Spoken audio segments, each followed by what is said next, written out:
Man TV. Manuel Bennett. Like ka naman dyan, idol. Kabanata 471, Kabanata 471, pagtama ng walang pag-aalinlangan. Hindi ba black and white ang kontrata dito? Pwede bang peke?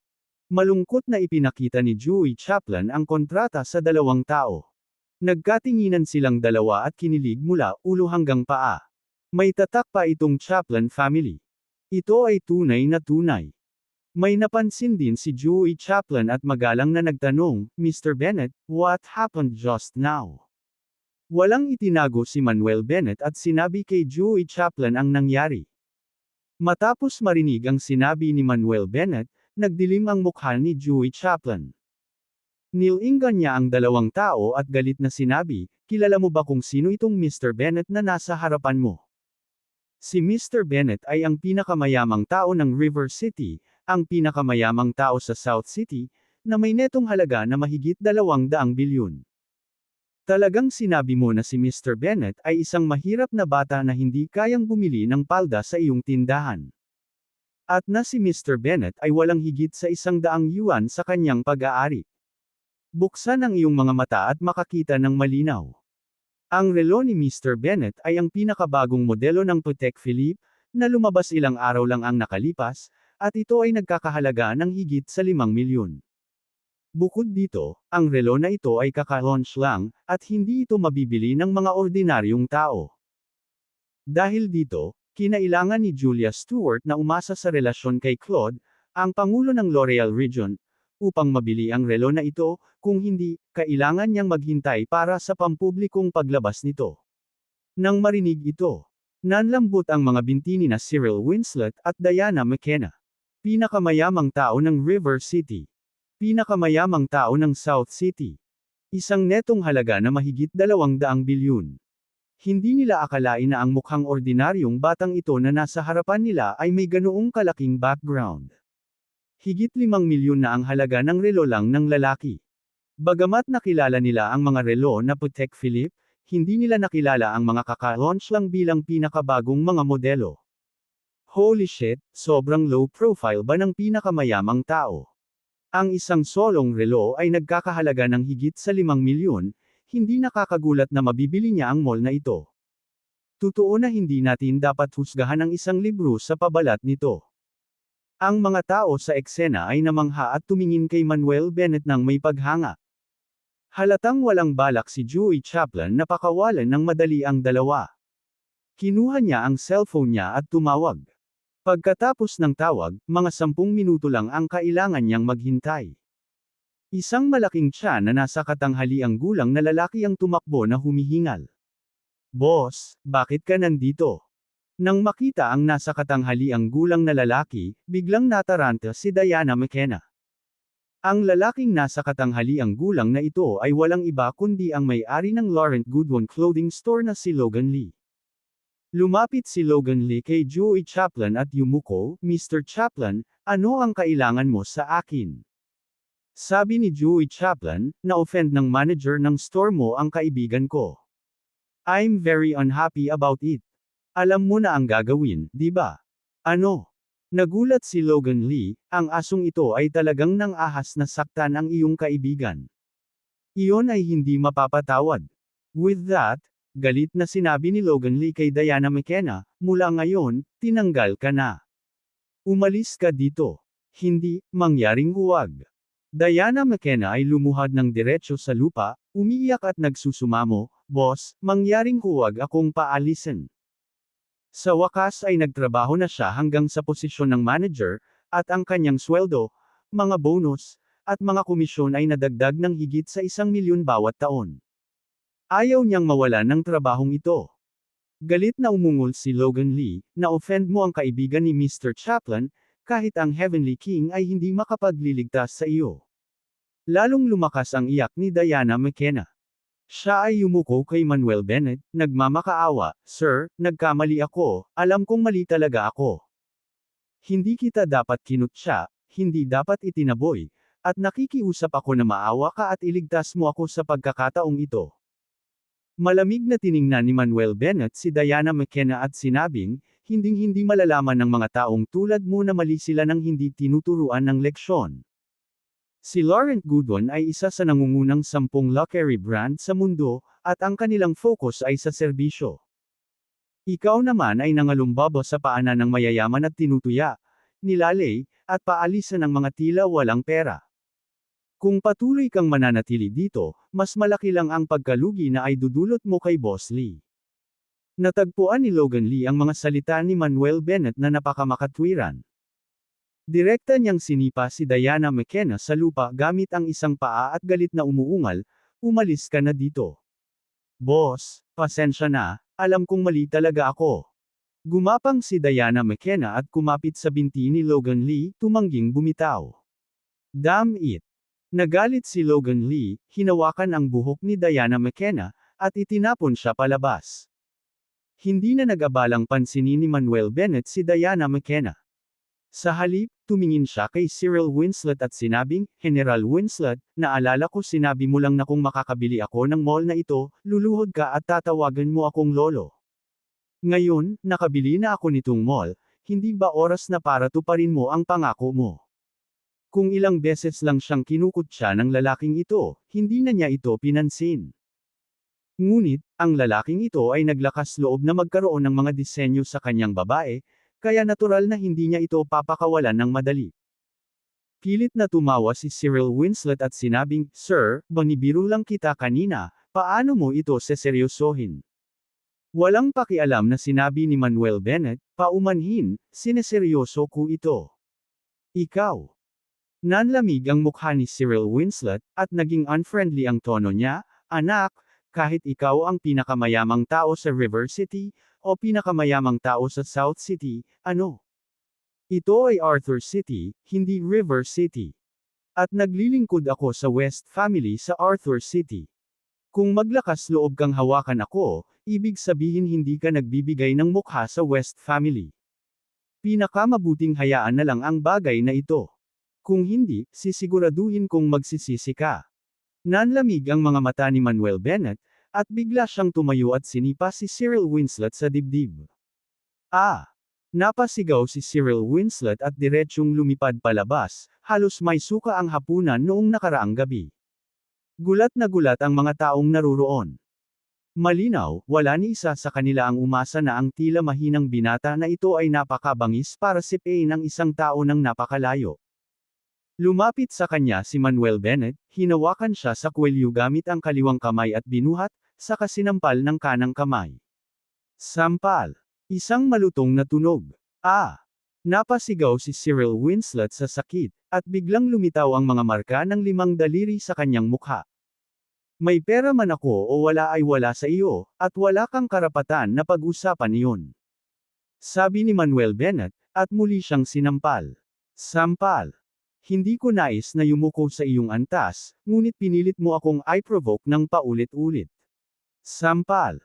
"Ang babae ko ba ay may isip mo? Gusto mo ba akong pagsisihan? Ano ka ba?" Sampal, sampal, sampal. Sinampal ni Manuel Bennett si Cyril Winslet ng mahigit 12 beses, na nagpamaga ng mukha. Pagkatapos, malamig ang tingin ni Manuel Bennett at sinabing, "Huwag mong sabihing nagtatrabaho ka lang para sa West family, kahit isa ka sa kanila, kung maglakas loob kang guluhin ako, hindi ako magdadalawang isip na lumaban." Dahil doon, itinapon ni Manuel Bennett si Cyril Winslet palabas ng storefront. "Anak, hintayin mo ako." Si Cyril Winslet, na may namamaga na mukha ng baboy, ay bumangon mula sa lupa, nag-iwan ng banta, at mabilis na tumakas sa pinangyarihan. Sa sandaling umalis si Cyril Winslet, naghiwa-hiwalay ang mga nanunood nang makitang wala ng dramang mapapanood. Tinanong ni Logan Lee si Joey Chaplin, "Young Master Chaplin, sino itong Ginoo?" Maikling ipinakilala ni Joey Chaplin si Manuel Bennett. Nang marinig ito, si Logan Lee ay namangha at nagpakita ng higit na paggalang, "Hindi ko akalain na si Mr. Bennett ay makakamit ng ganito sa murang edad. Mr. Bennett, maaari ko bang itanong kung aling damit sa aming tindahan ang nagustuhan ng iyong asawa? Kahit alin man iyon, ibibigay ko ito sa iyo bilang regalo, bilang tanda ng pagkakaibigan." Kabanata 492, Kabanata 472, Napakalaking Tapang. Itinuro ni Manuel Bennett ang itim na mahabang damit at sinabing, "Iyan ang damit." Ngumiti si Logan Lee kay Julia Stewart at sinabing, "Madam Bennett, bakit hindi mo subukan?" "Sige." Tumango si Julia. Utos ni Logan Lee sa mga waitress, "Ano pang hinihintay nyo? Bilasan nyo na at kunin ang damit." "Oo naman boss."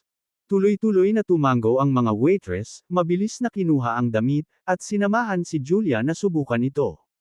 Sa wala sa oras. Si Julia, na nakasuot ng itim na off-shoulder long dress, ay matikas na lumabas. Ang saglit na lumabas si Julia. Natigilan ang lahat sa tindahan at nanlaki ang mga mata. Isang dampi ng pagkamangha ang lumitaw sa mga mata ni Manuel Bennett. Ang itim na mahabang damit ay perpektong nakabalangkas sa figure ng isang babae at ginawa ang kanyang malambot na balat na magmukhang mas fair at may kintab. Lalo na ang mga itim na diamante na nagpalamuti sa damit, na nagniningning sa ilalim ng liwanag. Sa sandaling ito, si Julia ay mukhang isang marangal na reyna, hindi kapani-paniwalang maganda, at hindi mahipo. Sobrang ganda, parang tailor-made ang damit na ito para kay Miss. Kahit ang mga internasyonal na supermodel ay hindi maaaring maging kasing ganda ng suot ni Miss.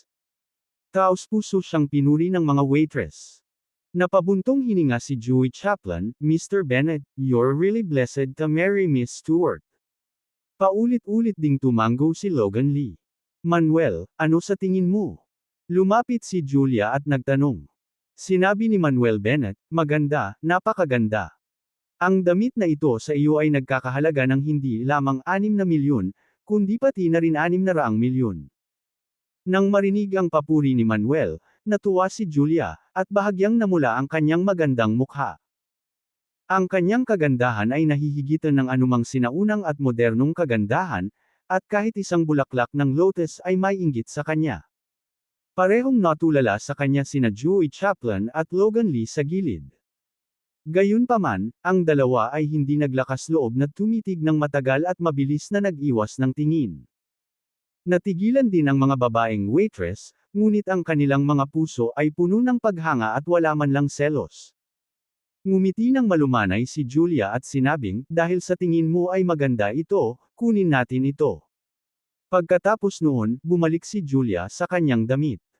Kahit na ang damit ay maganda, ito ay mas angkop para sa mga handaan at magiging hindi maginhawa para sa pamimili. Nang mimpake na ang damit. Personal itong inabot ni Logan Lee kay Manuel Bennett at sinabing, "Mr. Bennett, let me offer you this dress." Sinabi ni Manuel,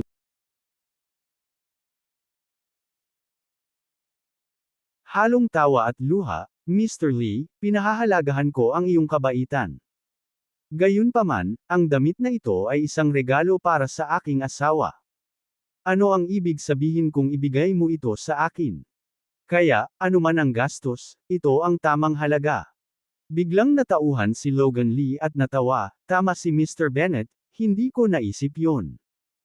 Pagkatapos bayaran ang damit, nagpalitan ng contact information sina Manuel Bennett at Logan Lee at umalis. Pagkaalis ni Laurent Goodwin Clothing Store. With a worried expression on his face, Joey Chaplin said, "Mr. Bennett, hindi ko inaasahan na si Cyril Winslet ay nagtatrabaho para sa West Family."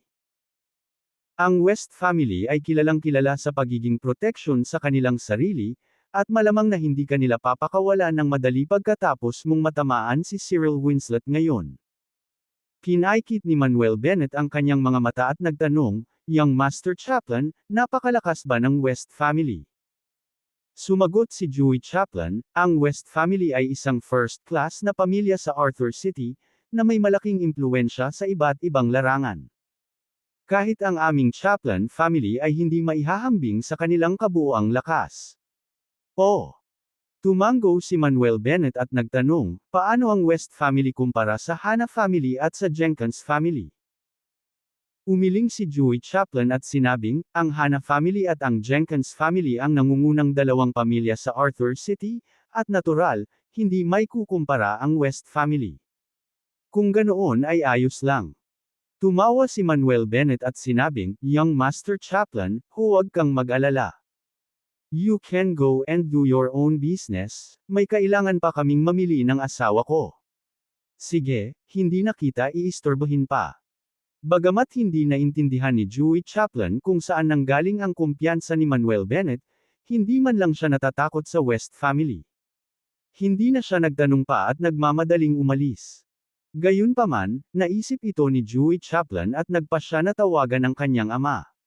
Sa susunod na panahon, sinamahan ni Manuel Bennett si Julia Stewart sa pamimili ng mahigit 1 oras. Hanggang sa ang mga kamay ni Manuel Bennett ay puno ng mga shopping bag na sa wakas ay pinakawalan siya ni Julia Stewart. Pinagsalikop ni Julia Stewart ang braso ni Manuel Bennett at nagkwentuhan at nagtatawanan ang dalawa habang naglalakad patungo sa exit ng mall. Gayunpaman, pagdating nila sa entrance ng mall, bahagyang kumunat ang kilay ni Manuel Bennett at sinabing, mukhang gustong makipag-away sa akin ngayon ni Cyril Winslet. Ha? Anong ibig mong sabihin sa pakikipag-away? Medyo natarante si Julia Stewart. Tumingin ka na lang sa labas. Tinuro ni Manuel Bennett ang labas. Tumangala si Julia Stewart. Nakita niya ang isang linya ng mga sasakyan na nakaparada sa plaza sa labas ng entrance ng mall. Isang Lamborghini ang nakaparada sa harapan, na sinundan ng ilang Mercedes-Benz business cars. Isang nakaistilong binata na may pilak na maikling buhok na nakasandal sa Lamborghini, humihit-hit ng sigarilyo. Si Cyril Winslet naman ay nakayuko habang kausap ang binata. Isang grupo ng mga nagbabantang bodyguard na nakasuot ng itim na nakabantay sa malapit. Marami ring nanunood ang nagkukumpulan. Nanlamig ang mukha ni Julia Stewart, this guy dares to cause US trouble again. Hayaan mo na, kilalanin natin sila. Malumanay na sabi ni Manuel Bennett, saka pumunta sa plaza kasama si Julia Stewart. Habang nasa daan, kinuha ni Manuel Bennett ang kanyang mobile phone at nagpadala ng text message kina Mark Harrison at Sheridan Jenkins, na humihiling sa kanila na magpadala ng isang tao upang hawakan ang sitwasyon. Young Master West, lalabas na sila. Sa sandaling ito, nakita ni Cyril Winslet na lumabas sina Manuel Bennett at Julia Stewart at agad na natuwa. Go, huwag mong hayaang makatakas ang batang iyan. Kinaweyan ng binata ang kanyang kamay, naglakad pasulong kasama si Cyril Winslet at isang grupo ng mga bodyguard, at hinaranggan ang landas ni Manuel Bennett at Julia Stewart. Ngumisi si Cyril Winslet, anak, napakataas at makapangyarihan ka ngayon, subukan mong maging mayabang. Tumingin si Manuel Bennett kay Cyril Winslet at bumantong hininga, Cyril Winslet, pinalo lang kita kanina, minor lesson lang. Pero ngayon, nagpapadala ka ng mga tao para i-block ako. Alam mo ba ang kahihinatnan nito? Sa puntong ito, ang lakas ng loob mong takutin ako. Ano ang mga kahihinatnan? Halika, sabihin mo sa akin kung ano ang kahihinatnan nito. Agad na nagalit si Cyril Winslet, matigas ang boses, bata, kilala mo ba kung sino itong lalaki sa tabi ko? Ito ang pangalawang young master ng West family, si Charlie West, isang tunay na kilalang young master ng Arthur City. Nabibilang ako sa young master West. Kapag sinaktan mo ako, pareho ka sa pagtama sa mukha ni young master West. Huminga ng sigarilyo si Charlie West at sinabing, anak, wala akong pakialam kung tycoon ka o hindi, pero ito ang Arthur City, teritoryo ito ng West family ko. Kung dragon ka, dapat humiga ka para sa akin. Kung isa kang tigre, kailangan mong yumuko para sa akin. Ayokong gumawa ng big deal ngayon. Ang kailangan mo lang gawin ay lumuhod, humingi ng tawad kay General Winslet, at hayaan ang mga tauhan ko na bugbugin ka, at hahayaan na natin ang problema. Bago bumagsak ang mga salita, isang galit na sigaw ang dumating. Charlie West, maglakas loob kang paluhod at humingi ng paumanhin ang kagalang-galang na panauhin ng aking Chaplin family, isang walang hiya na gawa. Nang marinig ang boses, napalingon ang lahat. Nakita nila ang isang grupo ng mga tao na mabilis na naglalakad. Nanguna sa grupo si Henry Chaplin at ang kanyang anak na si Dewey Chaplin, na sinundan ng isang grupo ng mga bodyguard.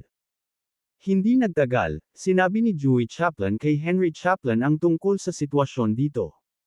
Nang marinig ito, agad na ibinaba ni Henry Chaplin ang kanyang ginagawa at sumugod. Ayaw niyang magkaroon ng problema si Manuel Bennett sa Arthur City.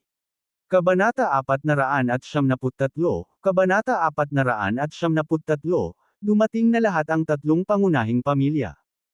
Mr. Bennett, Miss Stewart, long time no see, kumusta na kayo? Pagkalapit, binati ni Henry Chaplin sina Manuel Bennett at Julia Stewart na may matamis na ngiti. Nakangiting sagot ni Manuel Bennett, "Salamat, Mr. Chaplin, sa iyong pag-aalala. Maayos ang lahat." Nakangiti ring tugon ni Julia Stewart. Nang makitang paparating si Henry Chaplin kasama ang kanyang mga tauhan, bahagyang nagsalubong ang mga kilay ni Charlie West. Natigilan din si Cyril Winslet. Hindi niya inaasahan na personal na darating ang ikatlong master ng pamilya Chaplin, si Henry Chaplin, upang ipagtanggol si Manuel Bennett. Nilingon ni Henry Chaplin ang kanyang ulo upang tingnan si Charlie West at sinabi sa malalim na boses, "Charlie West, si Mr. Bennett ang iginagalang na panauhin ng aming pamilyang Chaplin. Humingi ka ba ng permiso sa pamilya naming Chaplin bago ka nagpasyang saktan si Mr. Bennett?" Si Charlie West ay time na tumugon, "Uncle Chaplin, sinaktan ng batang ito ang aking lalaki, at natural, kailangan kong manindigan para sa kanya. Kaya, pasasalamat ko kung hindi makikialam si Uncle Chaplin." Malamig na sinabi ni Henry Chaplin, "Haharapin ko ang bagay na ito ngayon. Kung maglakas loob kang hawakan si Mr. Bennett, kailangan kong makipag-usap sa iyong ama." Henry Chaplin. Mabangis ang mukha ni Charlie West, pagalit ang kanyang tono, "Pinarangalan kita bilang miyembro ng pamilyang Chaplin, kaya tinawag kitang Uncle Chaplin. Matanda, hindi mo pinahahalagahan ang paggalang na ibinigay sa iyo. Let me tell you, hindi natatakot ang West family natin sa Chaplin family mo.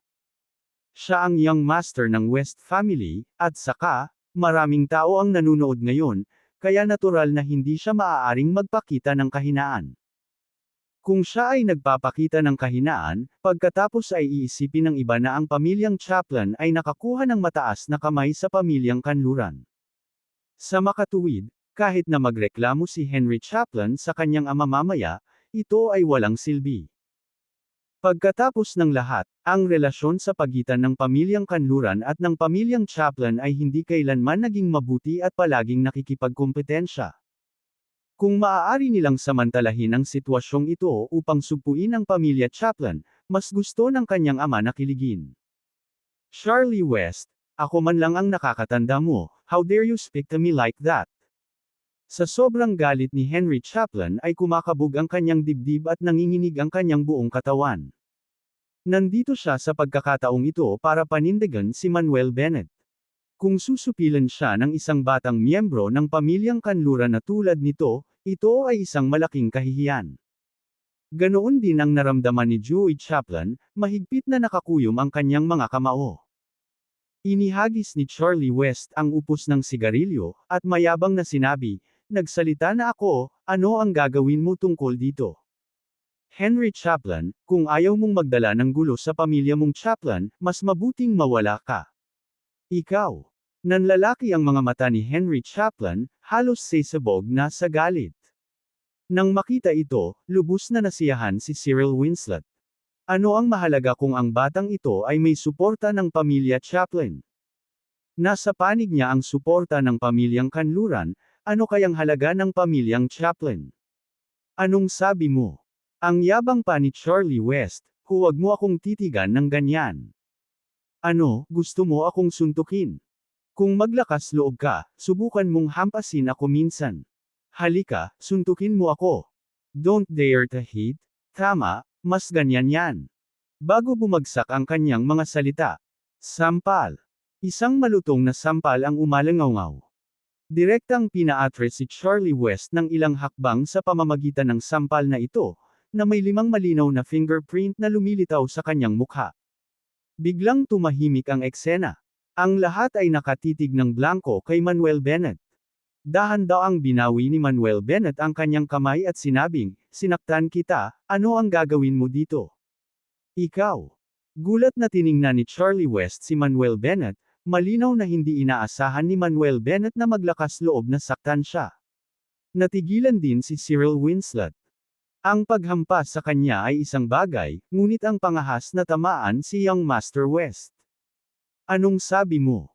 Sinampal siya muli ni Manuel Bennett, pinabalik si Charlie West ng ilang hakbang. Si Mr. Chaplin ang pangatlong master ng pamilya Chaplin at ang nakatatanda mo. At ikaw, isang batang miyembro ng pamilyang kanluran, maglakas loob na maging napakawalang galang. Hindi ka ba tinuruan ng pamilya mo sa West na igalang ang mga nakatatanda sa iyo? Ako. Namula ang mukha ni Charlie West sa galit. Siya, ang young master ng West family, palaging pumapatol sa iba. Kailan pa siya natama ng kahit sino? Sampal. Muli siyang sinampal ni Manuel Bennett, inihagi si Charlie West sa lupa. Anong ibig mong sabihin, ako? Mali ba ako sa sinabi ko? Hindi ko matiis ang mga tulad mo na umaasa sa pamilya nila para magpakitang gilas. You fucking bastard, dared to hit me. Kung hindi kita papatayin ngayon, hindi ako West. Mabangis na umungol si Charlie West, pagkatapos ay lumingon sa kanyang mga bodyguard at sumigaw, ano pa ang hinihintay mo? Patayin ang batang ito para sa akin. Yes sir. Ang isang grupo ng mga bodyguard ay agad na kinilala at sinisingil ng may pananakot. Grabe ang nerbiyos ng batang ito, naglakas loob pa siyang sakta ng young master ng West family. Tapos na ang batang ito, kahit ang pamilya Chaplin ay hindi na siya mapoprotektahan ngayon. Nagbulang-bulungan ang mga nanunood sa kanilang mga sarili, nakatingin kay Manuel Bennett ng may simpatiya at habag. Nang makita ito, sumigaw si Henry Chaplin, tigilan ang mga taong ito, huwag hayaang saktan nila si Mr. Bennett. Sumugod din ang grupo ng mga bodyguard niya. Gayunpaman, nang ang magkabilang panig ay malapit nang magsimulang makipaglaban. Dalawang dumadagandong na boses ang narinig. Charlie West, nabaliw ka na ba, nang ahas na hawakan si Mr. Bennett? Nagdedeklara ba ng digmaan ang pamilya mo sa West sa ating pamilya Harper? Charlie West, kung maglakas loob kang kumilos laban kay Mr. Bennett, hinding-hindi pababayaan ng pamilya naming Jenkins ang West family mo. Nang marinig ang dalawang boses na ito, mabilis na napalingon ang lahat ng naruroon. Nakita nila, sa hindi masyadong malayong nakaraan, ang isang malaking pulutong na papunta dito. Naglalakad sa harap ang isang pambihirang mukhang nasa katanghaliang gulang na lalaki at babae. Kinilala ni Manuel Bennett ang lalaki bilang si Mark Harrison, ang tagapagmana ng pamilya Harper. Nakasuot ng itim na mahabang damit ang babae, nakasuot ng marangyang kasuotan at well-maintained, tila nasa 30 pa lang. Hindi siya nakilala ni Manuel Bennett ngunit nabanggit na ang babaeng ito ay may ilang pagkakahawig kay Sheridan Jenkins. Maya-maya, dumating na si Mark Harrison at ang babae. Nang makalapit, magalang na yumuko si Mark Harrison kay Manuel Bennett, Mr. Bennett, sorry for being late. Ikinaway ni Manuel Bennett ang kanyang kamay, hindi ka nahuhuli, sa tamang panahon. Yumuko rin ang babae kay Manuel Bennett, Mr. Bennett, nabalitaan ng kapatid ko ang gulo dito at humingi ako ng tulong kaagad. Kapatid mo si Sheridan Jenkins? Curious na tanong ni Manuel Bennett. Ngumiti ang babae at tumango, yes, Mr. Bennett, my name is Vernon Jenkins. Nice to meet you, Miss Jenkins. Nakipagkamay si Manuel Bennett kay Vernon Jenkins. Sa sandaling ito, gulat na gulat pa rin sina Charlie West at Cyril Winslet at hindi na makabawi. Talagang hindi nila inaasahan na si Manuel Bennett ay magkakaroon ng ganoon kalakas na network ng impluwensya. Nagawa pa niyang magdala ng mga tao mula sa mga pamilyang Harper at Jenkins, 2 sa 4 na pangunahing pamilya sa unang klase sa Arthur City. Ngayon, ang mga kinatawan mula sa 3 sa malalaking pamilyang ito ay nakatayo sa gilid ni Bennett. Higit sa lahat, iginagalang ng lahat ng miyembro mula sa 3 pamilyang ito si Manuel Bennett. Hindi lang sina Charlie West at Cyril Winslet ang nagulat. Maging si Henry Chaplin at ang kanyang anak na si Joey Chaplin ay natigilan din. Noong una ay inakala nilang sapat na ang alam nila tungkol kay Manuel Bennett.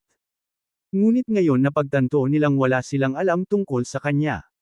Sa oras na ito, tumingin si Mark Harrison kay Charlie West at malamig na sinabi, "Charlie West, kung gusto mong ipagpatuloy ang kaguluhan, sasamahan ka ng aming pamilyang Harper. Sasamahan ka rin ng pamilya Jenkins hanggang dulo." Dagdag din ni Vernon Jenkins sa mahinahong boses. Nang marinig ang mga salitang ito, kahit na ang pinakamayabang na si Charlie West ay hindi nang ahas na lumaki pa. Ang mga pamilyang Harper at Jenkins ang una at pangalawang rank na pamilya sa Arthur City. Hindi sila bagay na maihahambing ng pamilyang kanluran. Kung talagang nasaktan niya ang dalawang malalaking pamilyang ito, tiyak na papatayin siya ng kanyang ama at lolo.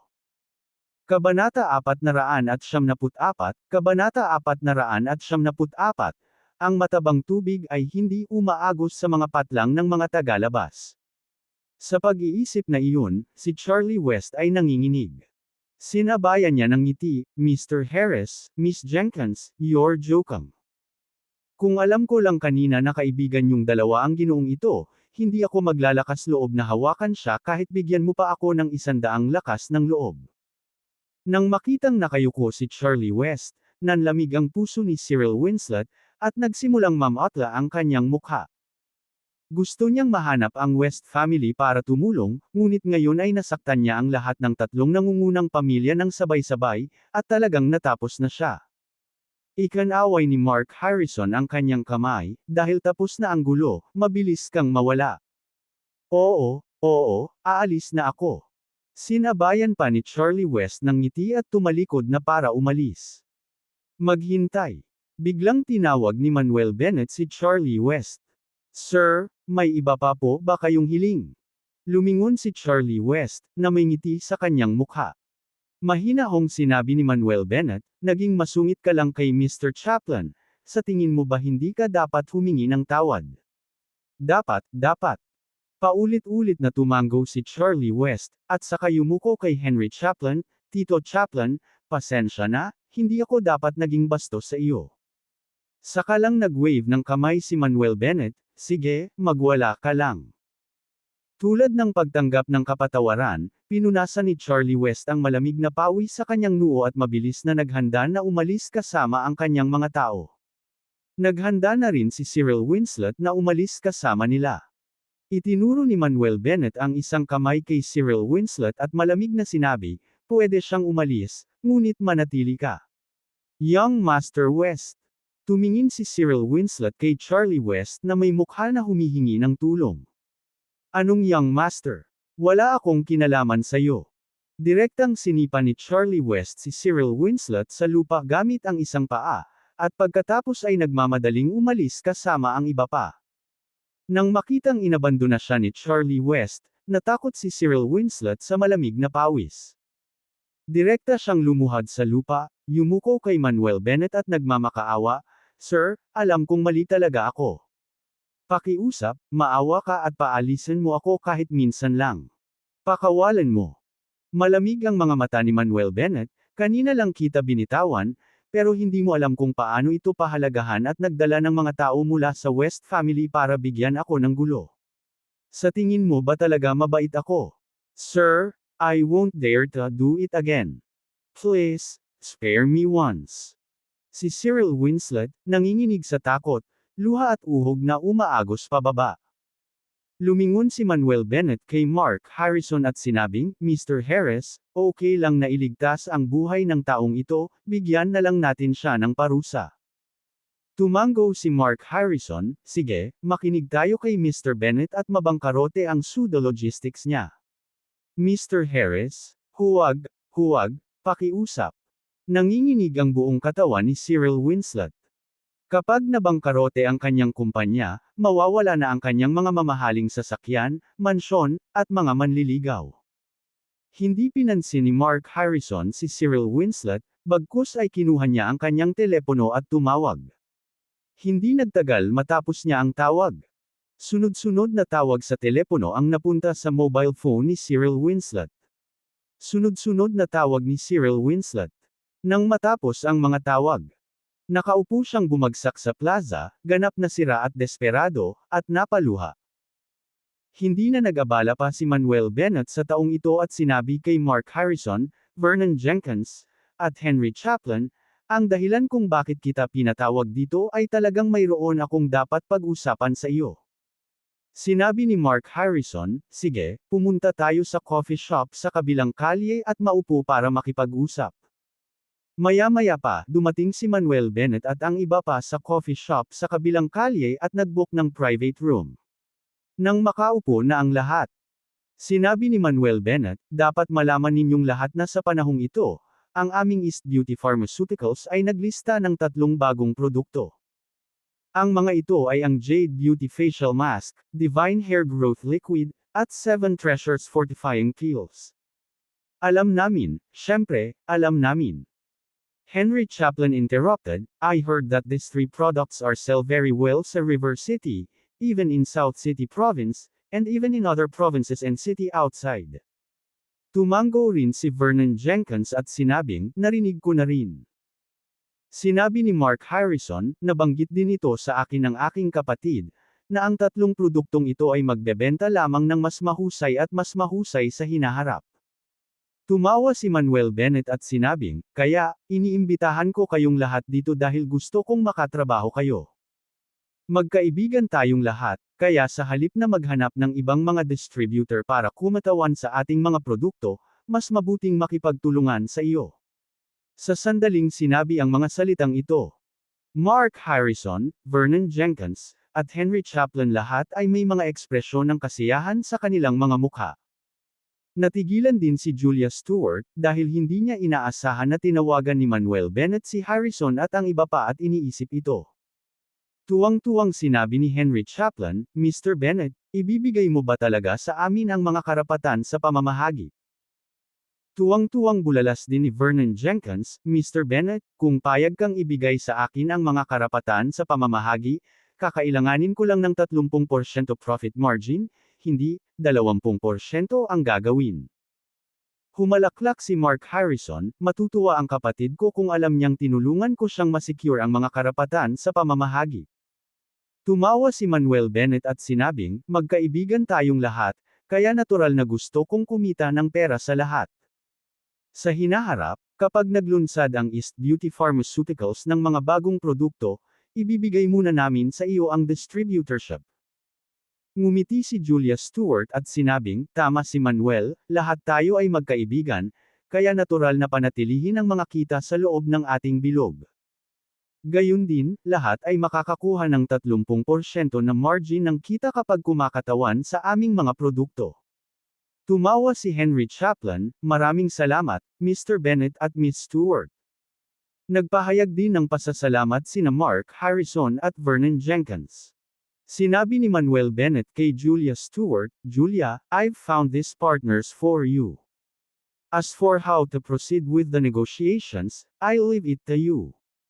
Sabi ni Vernon Jenkins, Miss Stewart, simulan na natin agad ang negosasyon. Sinabi rin ni Henry Chaplin, oo, mas maagang naaayos ang usaping ito, mas mabuti. Kung hindi, kapag lumabas ang mga pekeng produkto, huli na ang lahat. Pareho kayong tama. Tumango si Julia Stewart at sinabing, okay, let's talk now. Ha! Natigilan si Manuel Bennett at sinabing, Julia, hindi ba pumayag muna tayong maglaro sa Arthur City ng ilang araw? Mapaglarong sinabi ni Julia Stewart, pwede tayong maglaro anumang oras. Ayusin muna natin ang partnership. Hindi na rin makapaghintay sina Mr. Chaplin at Miss Jenkins. Sige na. Alam ni Manuel Bennett na ang mga babae ay dahil sa karera, kaya siya ay sumasang-ayon lamang.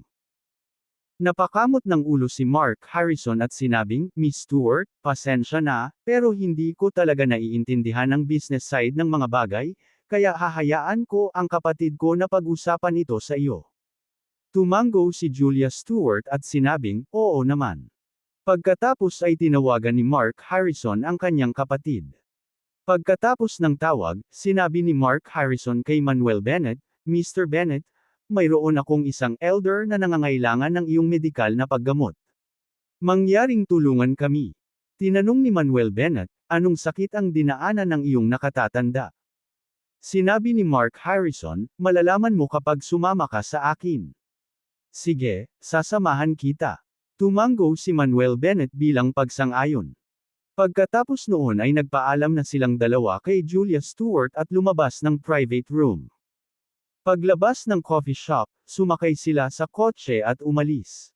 Umabot ng mahigit kalahating oras ang sasakyan at nakarating sa isang manor. Ang lugar ay napapaligiran ng mga bundok at malinaw na tubig, kaya ito ay isang magandang kapaligiran. Pagkababa ng sasakyan, sinundan ni Manuel Bennett si Mark Harrison sa manor at naglakad hanggang sa likod bahay. Sa looban, may dalawang matandang lalaki na nakaupo sa isang stone table na naglalaro ng chess. Ang isa sa mga matatandang lalaki ay ang commander ng South City War Zone, si Leon Harris. Ang isa pang matandang lalaki, na nakasuot ng itim at pulang suit na may kulay abo na buhok, isang lagay ng panahon na mukha, at mga bakas ng oras sa kanyang mukha, ay malinaw na hindi isang ordinaryong tao. Ngunit ang kanang mata ng matanda ay maliwanag at masigla, habang ang kaliwang mata naman ay hangkag at walang buhay, halatang bulag. Dad, tingnan mo kung sino ang dinala ko. Pagpasok pa lang nila sa looban, sumigaw si Mark Harrison. Kabanata 475, Kabanata 475, nakilala sa isang sulyap. Ying Hao, hindi mo ba nakita na naglalaro kami ni Uncle Hans ng chess? Anong sinisigawan mo? Malungkot na sabi ni Leon Harris, saka tumangala. Gayunpaman, sa sandaling nakita niya si Manuel. Bakas sa mukha ni Harris ang matinding pananabik, at dumiretso siya para salubungin siya. Dr. Bennett, nandito ka na. Ngumiti si Manuel at sinabi, Old Master Hedy, nabanggit lang ni Mr. Harris na dadalhin ako, kaya naisipan kong pumunta at tingnan kung kumusta ka. Kamusta ang pakiramdam mo kanina?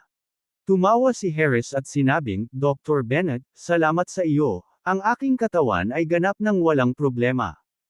Mabuti naman. Tumango si Manuel. Old Hawkins, ito ba ang Divine Doctor na binanggit mo? Sa oras na ito, ang matandang lalaki na may pabago-bago ng buhay ay lumingon at tumingin. Sabi ni Harris, matandang Harvey, hayaan mong ipakilala kita. Ito si Manuel Bennett, ang Divine Doctor na nagtanggal ng shrapnel sa katawan ko at ganap na nagpagaling sa akin. Sa pagsasalita nito, ipinakilala ni Harris si Bennett kay George Hans, Dr. Bennett, ito ang aking matandang kaibigan at commander ng South War Zone, si George Hans. Nakangiting bati ni Manuel, Old Master Hans, hello. Hindi katakataka na ang matandang ito ay may pambihirang momentum, kaya siya rin ay isang commander. Tumango si George, tinitingnan si Manuel pataas at pababa, medyo nag-aalinlangan pa rin, bata, pinagaling mo ba talaga si Old Hawkins? Umirap si Harris, Old Harvey, what do you mean? Hindi ka ba naniniwala kay Dr. Bennett? Kung hindi dahil kay Dr. Bennett, matagal nang nawala ang dati kong buhay, at hindi ako makikipaglaro sa iyo ng chess. Umiling si George at sinabing, Old Hawkins, sa tingin ko ay napakabata pa ng batang ito. Karaniwan, ang mga eksperto sa tradisyonal na gamot ay may puting buhok at makapal na balbas. Ngunit ang binatang ito ay nasa maagang 20s lamang, halos hindi mukhang isang banal na doktor, isang batang brat. Kuya Harvey, pwede bang tumahimik ka? Kahit na ano, si Dr. Bennett ang lifesaver ko. Biglang nalungkot si Harris. Gayunpaman, nginisyon lang ni George, iginagalang ko lamang ang mga may tunay na kakayahan, at wala akong respeto sa mga nangingisda lamang para sa katanyagan.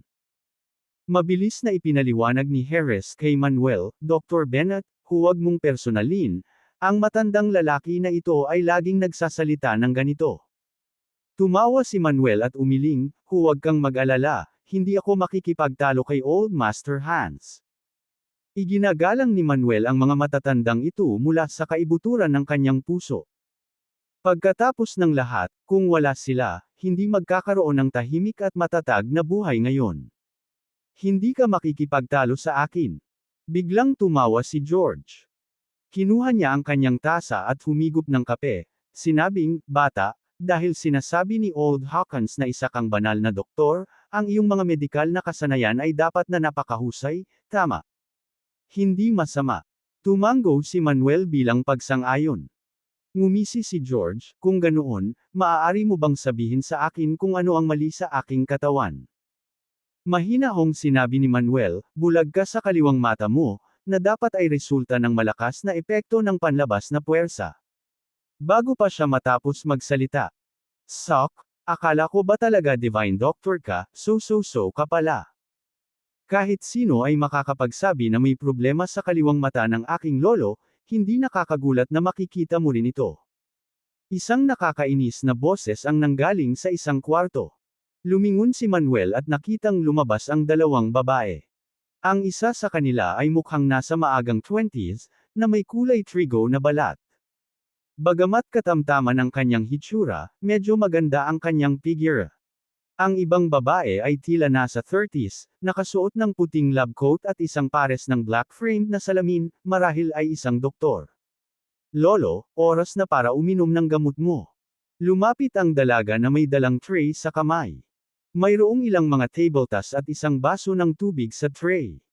Ipinakilala ni Mark Harrison, Mr. Bennett, apo ito ni Uncle Hans, si Giovanna Glover. Ang isa pa ay ang dedikadong doktor ni Uncle Hans, si Dr. Queenie Weston. Oh! Tumango si Manuel at saka sinabing, Old Master Hans, itong mga gamot na iniinom mo ay para mabawasan ang pamamaga at maibsan ang sakit, tama ba? Oh! Curious na tanong ni George Hans, paano mo nalaman? Nagkibit-balikat si Manuel at sinabing, bagaman ito ay mga gamot sa kanluran, masasabi ko ang kanilang mga epekto sa pamamagitan lamang ng pagtingin sa kanila. Tsaka hindi pa ako tapos magsalita kanina. Hindi lang kaliwang mata ang may problema, dapat may problema din ang kanang binti mo, di ba? Mas partikular, ang iyong kanang binti ay dapat na baldado. Nang marinig ito, lalong namangha si George Hans, paano mo nasabi? Napuno din ng pagtataka ang mga mata ni na Giovanna at Dr. Weston. Pagkatapos ng lahat, si George Hans ay nakaupo mula noong dumating si Manuel. Bukod dito, nakalongpan si George Hans, kaya imposibleng makita ng isang ordinaryong tao na may mali sa kanyang binti. Walang pakialam na sinabi ni Manuel, ang tradisyonal na gamot ng Tsino ay nakatuon sa pagmamasid, pakikinig, pagtatanong, at pagkuha ng palso. Kailangan ko lang tingnan ang bawat isa sa inyo ng isang beses upang malaman ang pisikal na kondisyon ng bawat isa. Talaga. Medyo hindi kumbinsido si Giovanna, then you can tell me if there's anything wrong with my body. Direktang sinabi ni Manuel, mayroon kang banayad na issue sa tiyan, marahil ay sanhi ng hindi regular na mga gawi sa pagkain sa mga nakaraang taon.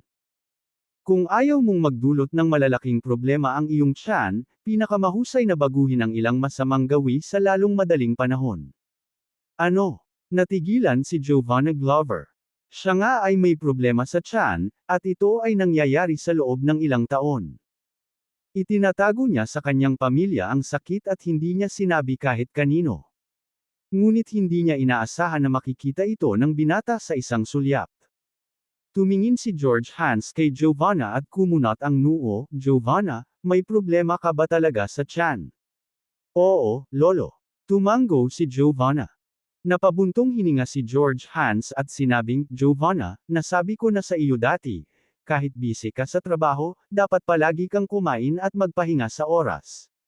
Sagot ni Giovanna, alam ko po, lolo. Pagtutuunan ko po ng pansin yan in the future. Sir, pwede mo bang sabihin sa akin kung ano ang problema ko? Itinulak ni Dr. Queenie Weston ang kanyang salamin at tinanong si Manuel. Diretso ang sinabi ni Manuel, mayroon kang endocrine disorder. Ha? Lalong nagulat si Queenie Weston, blanko niyang sinabi, I have indeed been having some endocrine disorder issues recently. Gulat na tinitigan ni na George Hans at Giovanna si Manuel, halatang hindi niya inaasahan na makikita niya ang kanilang mga problema sa unang tingin. Titig na titig si Giovanna Glover kay Manuel, nagtataka. Ang batang ito ba ay may mala-radar na mga mata na nakakakita ng ganoon katumpak? Para naman kina Leon Harris at Mark Harrison, sanay na sila sa mga kakayahan ni Manuel. Nang hindi pinapansin ang lahat, nagpatuloy si Manuel, Dr. Weston, umiinom ka na ng gamot sa kanluran para gamutin ito kamakailan, hindi ba? Oo. Tumango si Dr. Queenie Weston. Sinabi ni Manuel, Dr. Weston, tinatrato lamang ng Western medicine ang mga sintomas, hindi ang ugat. Kung gusto mong ayusin ang iyong mga issue sa endocrine, ang pag-inom ng Western medicine ay hindi makatotohanan. Maaari akong sumulat sa iyo ng isang reseta mamaya, at kung uminom ka ng gamot ayon dito sa loob ng kalahating buwan, ang iyong endocrine imbalance ay ganap na malulutas. Talaga. Isang pahiwatig ng kagalakan ang lumitaw sa mga mata ni Dr. Queenie Weston. Salamat, Mr. Bennett. Tumawa si Leon Harris, Old Harvey, I told you, talagang nakakamangha ang medical skills ni Dr. Bennett, pero hindi ka pa rin naniniwala. Kabanata 476, Kabanata 476, sa wakas nahanap kita. Tumango si George Hans, well, ang batang ito ay may ilang mga kakayahan, malamang na mali ko siya. Sa sandaling ito, sinabi ni Mark Harrison, Tito Hans, inimbitahan ko si Mr. Bennett sa oras na ito upang makita kung matutulungan kanya. Para makita kung may paraan si Mr. Bennett para gumaling ang iyong mga mata at binti. Tinanong ni Leon Harris, Dr. Bennett, maaari mo bang gamutin ang mga mata at binti ni Old Hans? Sagot ni Manuel Bennett, bagamat medyo magulo, hindi naman ito malaking problema. Excited na sinabi ni Mark Harrison, Mr. Bennett, totoo ba talaga yan? Dr. Bennett, kaya mo ba talagang gamutin si Old Hans? Natuwa rin si Leon Harris. Alam nila na hindi kailanman magsasalita si Manuel Bennett nang walang ingat. Dahil sinabi ni Manuel Bennett na kaya niya itong gamutin, dapat kayanin niya. Oo. Tumango si Manuel Bennett. Tumawa ng malakas si George Hans, anak, salamat sa pag-aliw sa isang matandang tulad ko. Gayunpaman, mas kilala ko ang aking katawan kaysa sa iba. Ilang dekada na ang problema ko sa mata at binti. Sa mga dekada na ito, humingi ako ng paggamot sa hindi mabilang na mga kilalang doktor, parehong domestic at dayuhan, ngunit walang nakapagpagaling sa akin. Kaya, hindi sa wala akong tiwala sa iyo, bagkus ang dati kong karamdaman ay talagang mahirap gamutin. Umiling si Manuel Bennett, Old Master Hans, ang dati mong karamdaman ay maaaring isang malaking problema para sa ibang mga doktor. Pero para sa akin, hindi naman ito malaking problema. Dahil sinabi kong kaya ko itong gamutin, natural na kaya ko. Noong una, si George Hans ay may paghanga kay Manuel Bennett, ngunit pagkatapos marinig ito, ang kanyang mukha ay naging malungkot. Same time na sinabi ni George Hans, bata, dapat maging pragmatic at mapagpakumbaba ang isang tao sa buhay. Huwag ipagmalaki ang iyong mga medikal na kasanayan dahil lamang sa tingin mo ay mayroon ka, o naniniwala na maaari mong gamutin ang lahat ng karamdaman. Kung ang iyong saloobin ay napakabilis, natatakot ako na ang iyong mga tagumpay sa medisina ay maaaring limitado. Nagsalita din si Giovanna Glover, Mr. Bennett, tama ang lolo ko. Be pragmatic and don't think you're so capable. Napakaraming doktor ang nabigong pagalingin ang dati ng karamdaman ng aking lolo, paano mo ito magagamot? Hindi ba't pagmamayabang lang ito? Mr. Bennett, ikaw at ako ay parehong doktor. Dapat mong malaman na ang dating karamdaman ni Old Master Hans ay maaaring maibsan, ngunit imposibleng gumaling ng lubusan. Dagdag ni Queenie Weston. Biglang tumawa si Manuel Bennett. Anak, anong tinatawa-tawa mo? Nang makita si Manuel Bennett na tumatawa, nawala ang kabutihang loob ni George Hans sa kanya. Masyado pang bata. Tumawa si Manuel Bennett at umiling, I just think that nobody believes the truth these days. Displeased din si Giovanna Glover, Mr. Bennett, nasabi na namin na ang dating karamdaman ng lolo ko ay hindi mo kayang gamutin, kaya bakit mo ipinipilit na magpakitang gilas? Sumagot si Manuel Bennett, sige, dahil sa tingin mo ay hindi ko ito mapapagaling, kung gayon sino sa tingin mo ang kaya? Sinabi ni Giovanna Glover, syempre, ito ang unang banal na doktor ng Kyoto, ang presidente ng East Nation Medicine Association ng WAGO, Dr. Hodge.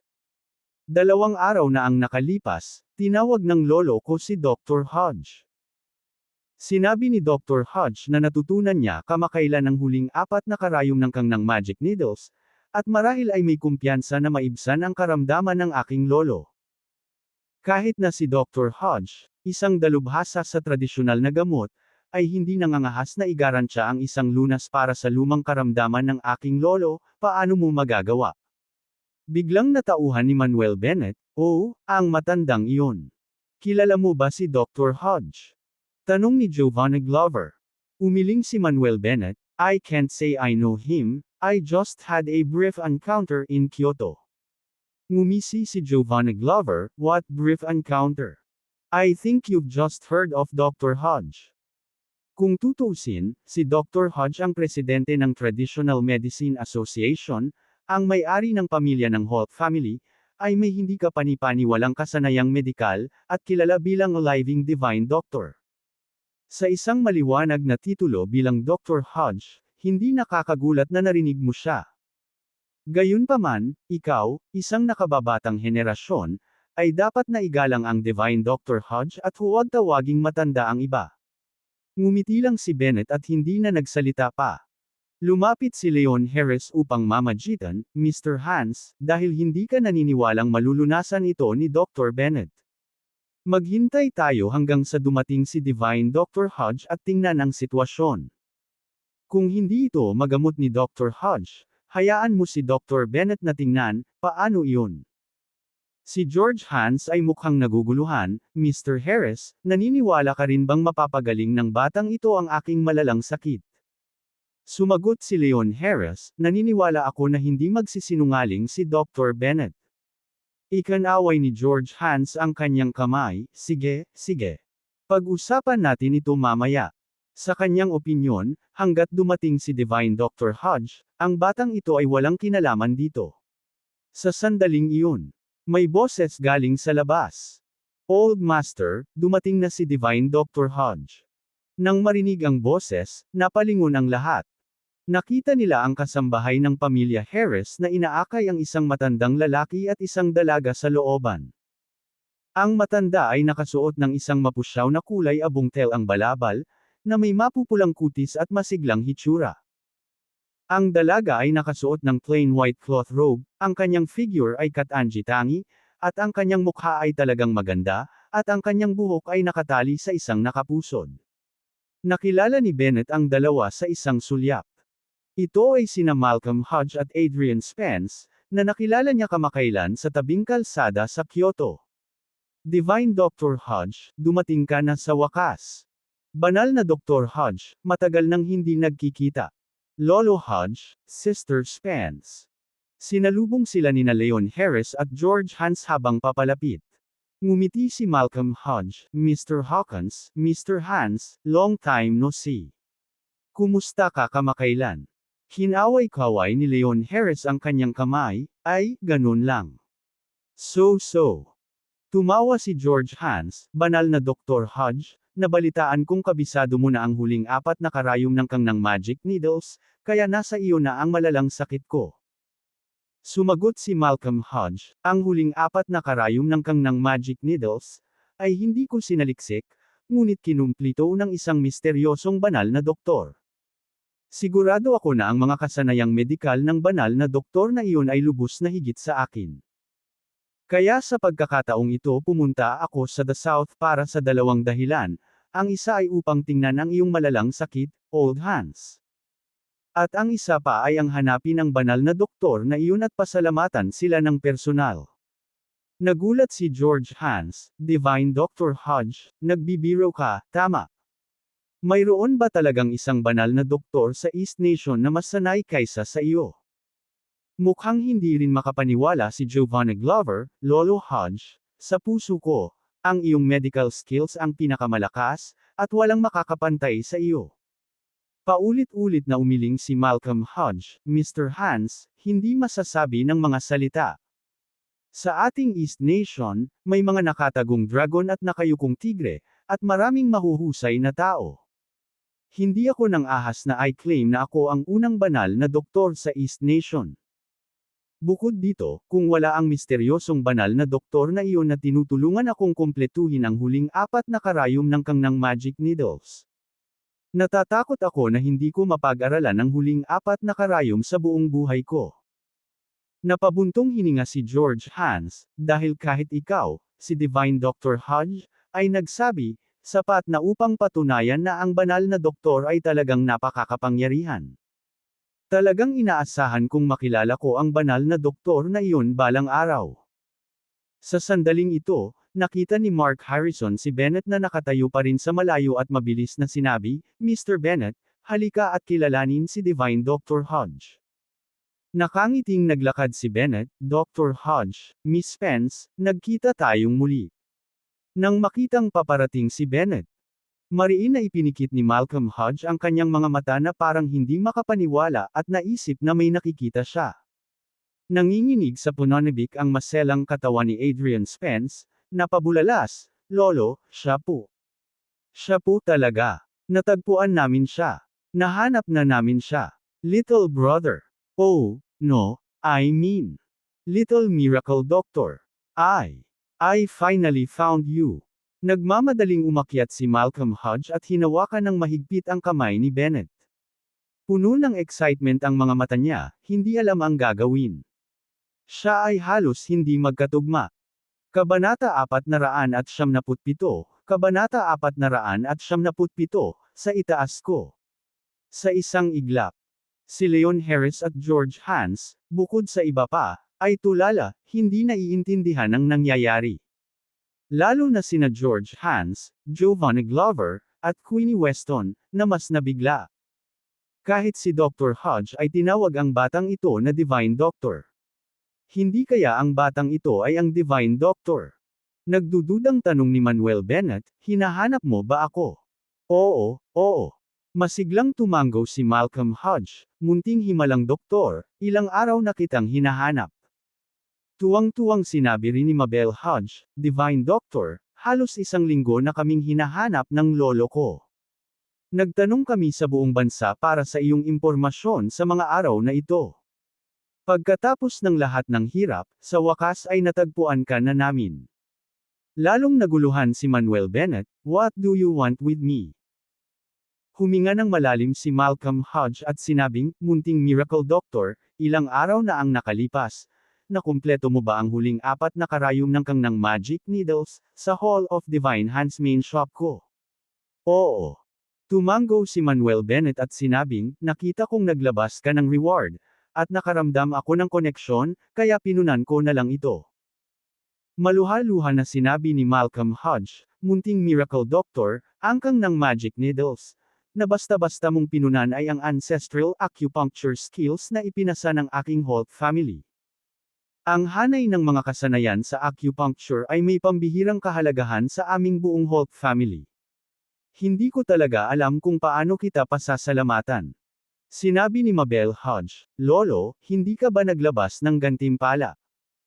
Hanggat may makapupuno sa huling 4 na karayom ng kang ng magic needles, gagantimpalaan mo sila ng 3 bilyon. Tama, ako ay masyadong nasasabik na maalala iyon.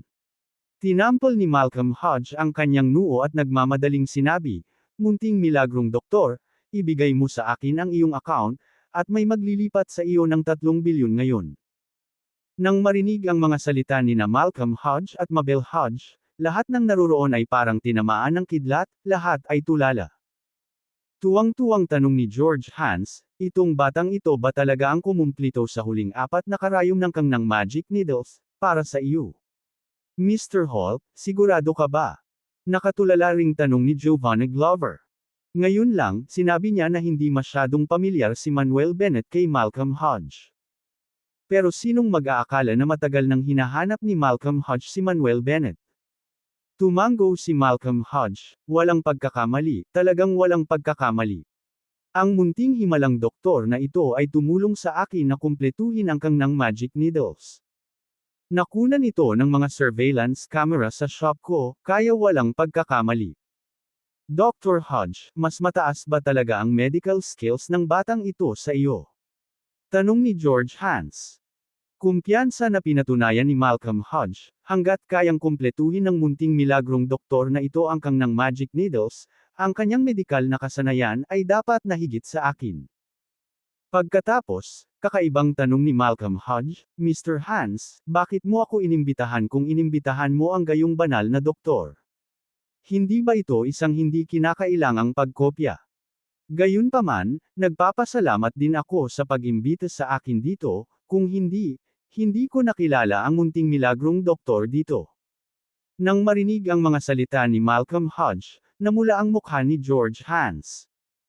Kung tutuusin, hindi siya naniwala sa husay ni Manuel Bennett sa paggagamot noon pa man, naniwala na kayang gamutin ni Manuel Bennett ang dati niyang karamdaman.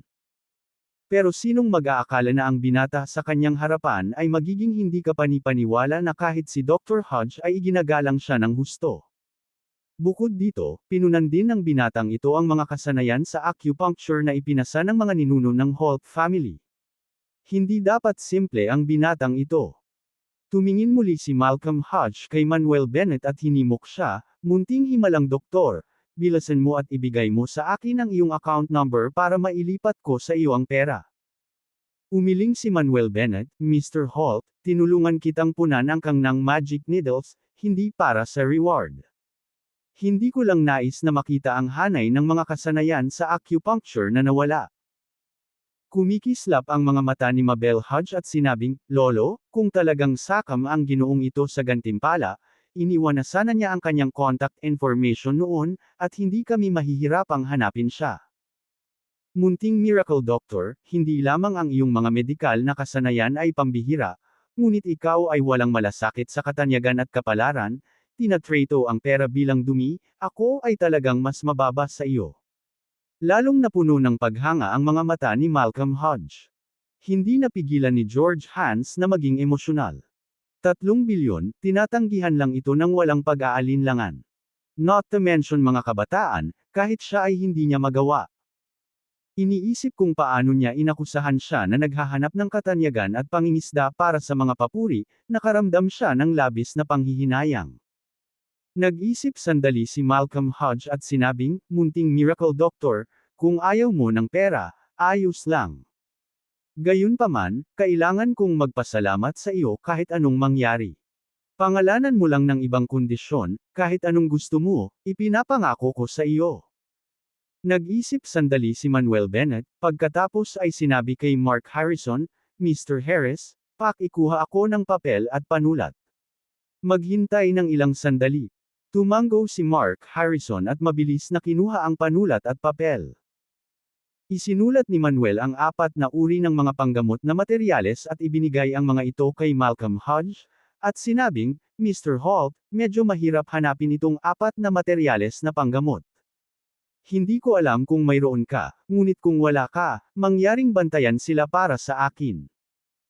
Kinuha ni Malcolm Hodge ang note at pinagmasdang mabuti, saka sinabi kay Mabel Hodge, "Mabel, bilasan mo at buksan mo ang kahon ng gamot." "Oo, Lolo." Tumango si Mabel at binuksan ang box ng gamot na dala niya. Inilabas ni Malcolm Hodge ang isang mukhang sinaunang kahoy na kahon na kasing laki ng palad. Inabot niya ito kay Manuel, at sinabing, "Munting miracle doctor, tingnan mo kung nasa kahon na ito ang purple golden vine na gusto mo." Nang marinig ito, agad na kinuha ni Manuel ang kahon at binuksan ito. Sa kahon ay may nakalatag na lilang gintong hilig ang haba at kapal ng isang daliri. Bagamat ito ay isang maliit na piraso lamang at medyo nalanta, naglalaman pa rin ito ng masaganang espiritual na enerhiya. Nagliwanag ang mga mata ni Manuel, at tuwang-tuwa siyang napabulalas, "Oo, ito nga ang purple golden vine. Ngayon ay nakakolekta na siya ng 7 stars grass, red spirit root, dragon scale fruit, earth fire lotus seed, at purple golden vine. 3 uri na lamang ng mga panggamot na materyales ang natitira upang maghanda para sa spirit condensation peel. Sa sandaling makolekta niya ang natitirang 3 uri, maaari niyang simulan ang pagpino sa spirit condensation peel." Tumawa si Malcolm Hodge at sinabing, "Pinaplano kong gamitin ang purple golden vine na ito para matulungang gamutin ang mga malalang problema ni Mr. Hans, ngunit dahil kailangan mo ito, maaari mo itong tanggapin. Maraming salamat, Mr. Holt." Nagpasalamat si Manuel Bennett sa kanya, pagkatapos ay sinabing, "Mr. Holt, bagaman ang purple golden vine na ito ay makakapagpagaan ng mga problema sa mata ni Old Master Hans, ang epekto nito ay hindi makabuluhan. Gayunpaman, kasama ako rito, kahit na hindi umaasa sa panggamot na materyal na ito, maaari ko pa ring gamutin ang mga mata at binti ni Old Master Hans. Tinanong ni Malcolm Hodge, maaari ba itong ganap na gumaling? Oo. Tumango si Manuel Bennett. Anong paraan ang gagamitin mo para gamutin ito? Tanong ulit ni Malcolm. Sinabi ni Manuel, upang gamutin ang mga binti ni Old Master Hans, maaaring gamitin ng isa ang paraan ng bone setting at koneksyon. Tulad ng para sa mga mata, ang mga kasanayan sa acupuncture ay maaaring gamitin. Nagtatakang tanong ni Malcolm Hodge, maaari ba talagang gamutin ng mga kasanayan sa acupuncture ang mga mata ni Mr. Hans? Siyempre, posible. Sumagot si Manuel, at pagkatapos ay idinagdag, bukod dito, ang kang ng magic needles, ay maaaring gamitin upang gamutin ito. Talaga. Tuwang-tuwa si Malcolm Hodge, sana maipakita mo sa akin ang iyong mga kahangahangang kakayahan, at gusto ko ring matutunan kung paano eksaktong ilapat ang huling 4 na karayom ng kang ng magic needles. Walang oras para magpatalo, simulan na natin agad. Hindi rin makapaghintay si Mabel Hodge na makitang ipakita ni Manuel Bennett ang ching ng magic needles. Napakamot ng ulo si Manuel Bennett at sinabing, ngunit si Mr. Hans ay mukhang hindi masyadong nagtitiwala sa akin at ayaw niyang trituhin ko siya. Agad na nabahala si Malcolm Hodge, Mr. Hans, ito lang ang pagkakataong gumaling ang iyong mga mata at binti, at ayaw mo. Tumawa si Leon Harris, Old Hans, kahit si Dr. Hodge ay nagsabi, ayaw mo bang subukan ito? Kung ayaw mo, kalimutan mo na. Kabanata 478, Kabanata 478, muling pagkakabit ng buto. Hindi. Mabilis na sinabi ni George Hans, syempre, payag ako. Pagkatapos ay tumingin siya kay Manuel Bennett at sinabing, bata. Nako, Divine Doctor, hanggat maaari mong gamutin ang aking mga mata at binti, ikaw ang magiging dakilang benefactor ng pamilya Hans. Sa hinaharap, anuman ang hilingin mo sa pamilya Hans, gagawin namin ito ng walang pagkukulang. Ngumiti si Manuel Bennett at sinabing, Old Master Hans, hindi mo na kailangang magsabi pa, simulan na natin ang paggamot. Oo. Paulit-ulit na tumango si George Hans, nagtanong, paano ako makikipagtulungan sa iyo? Sumagot si Manuel Bennett, kailangan mo lang maupo sa upuan. Sige. Tumango si George Hans, pagkatapos ay sumuray-suray sa looban sa tulong ni Giovanni Glover, at umupo sa upuang bato. Pagkaupo ni George Hans, lumuhad si Manuel Bennett at ibinulong ang kanang binti ng pantalon ni George Hans. Nang i-roll up ang kanyang pantalon, makikita na ang kanang binti ni George Hans ay puno ng mga galos, mula sa guya hanggang tuhod, ang mga buto ay deformed. Napabuntong hininga si George Hans, ang binting ito at ang aking mga mata ay parehong napinsala ng isang pagsabog ng bomba noon. Bagamat nailigtas ang aking mga mata at binti, hindi na ito magagamit at para lamang sa palabas. Sinuri ito ni Manuel Bennett saglit, ngumiti at sinabing, Old Master Hans, pagkatapos ng araw na ito, hindi na magiging palamuti ang iyong kaliwang mata at kanang binti. Hindi pa rin makapaniwala si George Hans at nanginginig na nagtanong, maaari ba?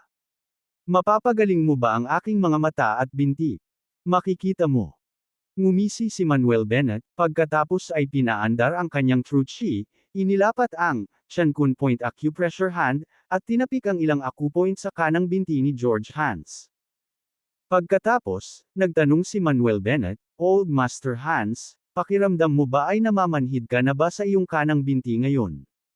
Oo, manhid na talaga. Paulit-ulit na tumango si George Hans. Curious na tanong ni Malcolm Hodge, munting miracle doctor, paano mo siya gagamutan, hindi ko talaga maintindihan. Sumagot si Manuel Bennett, ang kanang binti ni Old Master Hans ay necrotic na, at napakaraming oras na ang lumipas. Upang ganap na gamutin ito, kailangan muna nating basagin ang mga buto sa kanang binti, pagkatapos ay muling pagsamahin ang mga ito. Sa 4 na salita na nagbubuod dito, ito ay fracture and rejoin. Natigilan si Malcolm Hodge, pwede ba itong trituhin ng ganito? Oo naman. Ngumisi si Manuel Bennett, pagkatapos ay gumawa ng hugis palad ang kanang kamay, inilagay ito sa kanang binti ni George Hans at nagbigay ng malakas na pag-iling. Ang susunod na segundo, tanging ang tunog ng crack pop crack ng mga belang buto ang umalangaw sa paligid. Lahat ng nakarinig ng nakakasira ng buto na ito ay nakaramdam ng pamamanhid ng kanilang anit. Naguguluhan si George Hans at sinabing, nabali ba ang mga buto ng binti ko? Bakit wala man lang akong nararamdamang sakit? Ipinaliwanag ni Manuel Bennett, dahil pinamanhid ko ang iyong kanang binti sa mga pamamaraan ng acupuncture, natural na hindi ka makakaramdam ng anumang sakit. Nakikita ko. Tumango si George Hans bilang pag-unawa. Napabuntong hininga si Queenie Weston, kung hindi gumagamit ng anesthesia, maaari mong gawing manhid agad ang isang bahagi ng katawan, ang ganitong uri ng pamamaraan ay talagang magical. Hinangaan ni Malcolm Hodge at sinabing, syempre, pagkatapos ng lahat, ang inilapat ni Divine Dr. Bennett ay ang Chenkan Point Acupressure Hand, na nagpapamanhid ng isang bahagi ng katawan, ay isang piraso lang ng cake. Sa mundong ito, natatakot ako na si Mr. Bennett lang ang makakabisado ng diskarteng ito. Nang marinig ito, mas hinangaan ng lahat si Manuel Bennett. Matapos mabali ang buto ng kanang binti ni George Hans. Patuloy na pinakilos ni Manuel Bennett ang kanyang truth sheet, inabot ang dalawang kamay, ginamit ang Yijin Bone Changing Hand, at sinimulang ilagay ang mga belang buto sa binti ni George Hans. Sa panahon ng pamamaraang ito, si Manuel Bennett ay ganap na nakatutok at ang kanyang mental na kapangyarihan ay lubos na puro. Kung tutuusin, maraming belang buto at para masiguradong babalik sila sa orihinal nilang posisyon at maging parang paa ng ordinaryong tao, hindi niya kayang maging pabaya o palpak. Saglit na nanood si Malcolm Hodge, pagkatapos ay naaninag ang pagtataka sa kanyang mga mata. Nagulat siya, ito. Hindi ba ito ang nawalang banal na pamamaraan? Yijin Bone Changing Hand. Sa kalagitnaan ng kanyang mga salita, mabilis na tinakpan ni Malcolm Hodge ang kanyang bibig, sa takot na may istorbo niya si Manuel Bennett. Lolo, ano ang Yijin Bone Changing Hand? Curious na tanong ni Mabel Hodge. Napatingin din si Leon Harris at ang iba pa kay Malcolm Hodge. Huminga ng malalim si Malcolm Hodge at bumulong, ang Muscle Bone Changing Hand, na ito ay isang nakalimutang bone setting at bone connecting technique. Sa sandaling nailapat ang pamamaraang ito, kahit na ang mga buto sa iyong katawan ay nabasag sa kapay-piraso, maaari silang ayusin at may ugnay muli. Dahil labag sa langit ang pamamaraang ito, tinawag din ito ng ating traditional medicine world na fairy hand. Sa madaling salita, ang mga immortal lamang ang makakalikha ng gayong himala at makalangit na pamamaraan. Sa hindi inaasahan, sa aking katandaan, nasaksihan ko ang gayong pamamaraan ngayon, at wala akong pinagsisisihan. Nang marinig ito, si Mabel Hodge at ang iba pa ay natulala, ang kanilang mga mata ay napuno ng mas malaking pagkabigla. Si Mabel Hodge, lalo na, ang kanyang magagandang mata ay patuloy na umiikot, na nagiging mas interesado tungkol kay Manuel Bennett. Gaano karaming mga mahimalang kakayahan mayroon ang taong ito? Unti-unting damaloy ang oras. Kalahating oras na ang lumipas nang hindi ko namalayang. Phew! Tagumpay!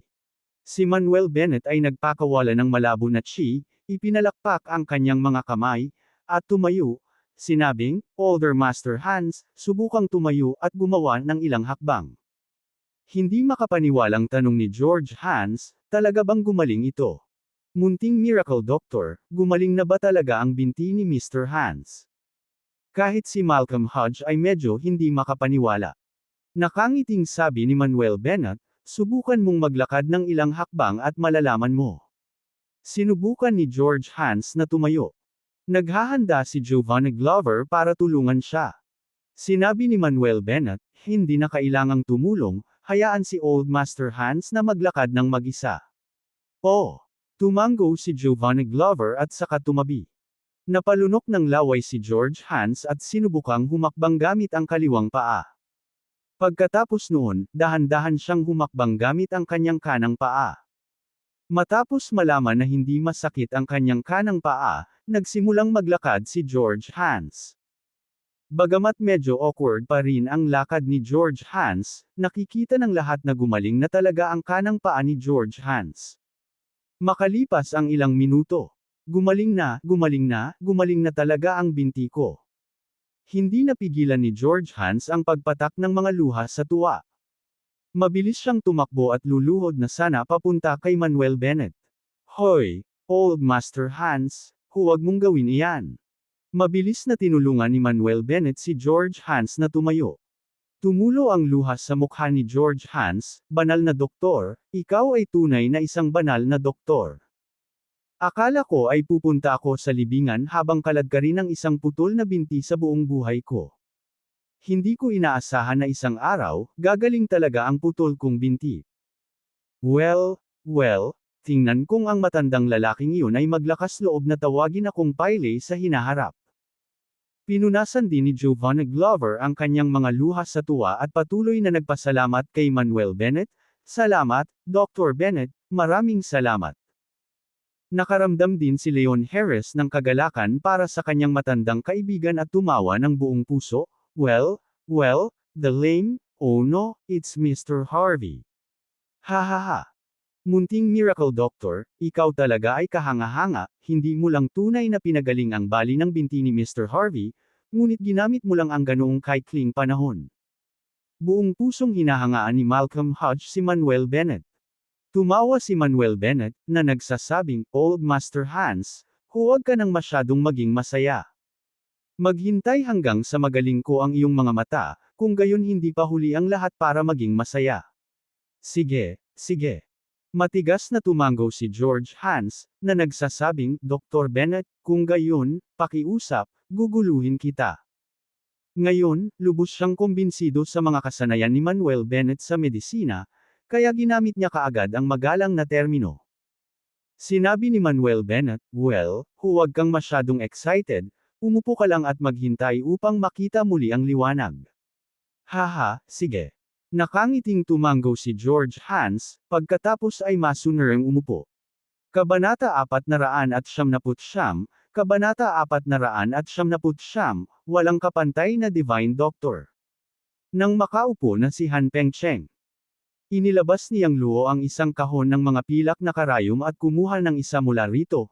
Mr. Holt, isasagawa ko na ngayon ang kang ng Divine Needles, kaya bantayan mong mabuti. Ma'am. Tuloy-tuloy na tumango si Malcolm Hodge, ang kanyang mga mata ay nakatutok sa mga kamay niyang luo nang hindi kumukurap. Ganoon din ang ginawa ni Mabel Hodge, hindi naglakas loob na kumurap kahit sandali. Tumigil din siyang luo sa pagsasalita, itinuon ang kanyang buong pagkatao at itinuon ang kanyang enerhiya. Pagkatapos ng lahat, ang mga mata ay isa sa mga pinakakomplikado at pinong mga organo sa katawan ng tao, na konektado sa maraming meridian. Ang kailangan niyang gawin ngayon ay i-activate ang mga patay na meridian sa kaliwang mata ni Han Pengcheng. Sa makatuwid, hindi niya kayang bayaran ang kaunting kapabayaan. Matapos pakilyusan ang tunay na chi sa loob ng kanyang katawan, ibinaba niyang luo ang kanyang kanang kamay. Ang unang welga ay naging dahilan upang mabuhay ang yin at yang ng langit at lupa. Sa mahinang sigaw, whoosh! Ang pilak na karayom, na kumikinang na may nakasisilaw na gininto ang liwanag, ay gumuhit sa kalangitan at mahigpit na tinusok ang isa sa mga acupoint sa kaliwang mata ni Han Pengcheng. Pagpasok ng pilak na karayom, nag-vibrate na. Bagaman ito ang una sa mga karayom. Sigurado na sina Malcolm Hodge at Mabel Hodge na siyang luo ang gumaganap ng ching ng Divine Needles. Matapos mahulog ang unang karayom, sinadya niyang luo na huminto saglit, pagkatapos ay kinuha ang pangalawang pilak na karayom at ibinayo muli ang kanyang kamay. Ang pangalawang strike ay nag-uugnay sa mga bundok at ilog sa kulog at apoy. Whoosh! Ang pangalawang pilak na karayom, na kumikinang din ng makinang na gintong liwanag, ay mahigpit na tumusok sa pangalawang acupoint. Pagkatapos, tumigil sandali siyang luo, at kinuha ang ikatlong pilak na karayom. Ibinunyag ng ikatlong strike ang spreading microcosm. Whoosh! Ang pangatlong pilak na karayom ay napunit sa hangin, dala nito ang matalim na break ang air sound, at tiyak na nabutas ang ikatlong acupoint. Nang mahulog ang ikatlong karayom. Halos tiyak na sina Malcolm Hodge at Mabel Hodge na alam talaga ni Yang Luo ang Qing ng Divine Needles, at mas mahusay pa kaysa sa kanila. He Wanli at ang iba pa sa gilid ay nakitang kamangha-mangha, ngunit hindi nila ito maintindihan. Naramdaman ni Han Pengcheng ang init sa kanyang kaliwang mata, napaka-komportable, nang walang panakanakaang pananakit ng ulo. Pagkatapos, ginamit ni Yang Luo ang dalawang kamay ng sabay-sabay, kumuha ng dalawang pilak na karayom, at patuloy na pinakilos ang True Chi mula sa kanyang katawan. Ang ika-4 na welga ay nagpapaliwanag sa 4 na poste kasama ang Purple Palace. Ang ika-5 hampas ay bumaba sa liwanag mula sa itaas. Whoosh! Whoosh! Sabay-sabay na lumipad palabas ang ika-4 at ika-5 pilak na karayom. Tinusok ang ika-4 at ika-5 acupoint sa kaliwang mata ni Han Pengcheng. Bukod dito, sinadya ni Yang Luo na bumagal para mas malinaw itong makita nina Malcolm Hodge at Mabel Hodge. Bagaman naiintindihan nila ang unang 3 welga. Gayunpaman, pagkatapos ng ikatlong welga, naiintindihan ni Malcolm Hodge ang susunod na 2 strike, ngunit hindi maiintindihan ni Mabel Hodge. Walang paraan. Mas malalim ang Qing ng Divine Needles, mas malalim at komplikado. Binago ng ika-6 na welga ang 5 chi sa 6 na pagbabago. Ang ika-7 welga ay bumubuo ng lahat ng nabubuhay na nilalang sa pamamagitan ng celestial phenomena. Whoosh! Whoosh! Ang ika-8 welga ay nagliliwanag sa araw at buwan sa mabituing kalangitan. Ang ika-9 na welga ay nagpabago sa infinity sa Taiji. Whoosh! Whoosh! Nang matiwasay na nahulog ang ika-9 na karayom na pilak. Noon lamang ganap na gumanap ang Qing ng Divine Needles. Hum! Hum! Hum! Bahagyang nag-vibrate ang 9 na pilak na karayom, umaalingaw-ngaw ang tunog nito sa buong looban. Ang gintong kinang na ibinubuga ng 9 na pilak na karayom ay agad na nagpapaliwanag sa buong patio, napakatingkad na nakasisilaw. Laking gulat ng lahat ng naruroon. Nadama nila na si Yang Luo ay hindi tulad ng pagpapagaling, ngunit gumaganap ng isang kahangahangang sining. Sa sandaling ito, ang tunay na Qi ay patuloy na damaloy sa mga pilak na karayom patungo sa 9 na pangunahing acupuncture point sa kaliwang mata ni Han Pengcheng. Dahan-daang ina-activate at binubuksan ang mga nakablock at patay na meridian sa kaliwang mata ni Han Pengcheng. Nakalipas ang kalahating oras sa wakas. Sa wakas ay tumigil sa panginginig ang 9 na pilak na karayom.